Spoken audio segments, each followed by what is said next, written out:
మాట్లాడాలి మాట్లాడాలి అని మనం అనుకుంటే సరిపోదు. ఎదుటివాళ్ళు కూడా మనలాగే ఫీల్ అవ్వాలి. అప్పుడే సంతోషమైన బాధైనా వాళ్లతో షేర్ చేసుకోవాలనిపిస్తుంది.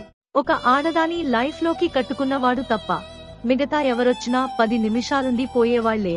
మానం అంటే మరో గుడి లాంటిది. దాన్ని మరొకరితో మలినం చేయించకూడదు. మీరేమంటారు? కామెంట్ చేయండి. ఒక అమ్మాయి తనకి కొత్తగా పరిచయం అయిన అబ్బాయి నుంచి మంచి సపోర్ట్ దొరికితే తనని 4 ఏళ్లు ప్రేమించిన అబ్బాయిని కూడా మరచిపోతుంది.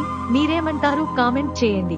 అబ్బాయి ఒక్కసారి ప్రేమిస్తే జీవితాంతం మర్చిపోలేడు అన్నది ఎంత నిజమో అమ్మాయి మనసు పరిస్థితులను బట్టి మారిపోతుంది అనేది కూడా అంతే నిజం. మూర్ఖురాలైన మహిళ తన భర్తను బానిసను చేసి ఆ బానిసకు యజమానిగా ఉంటుంది.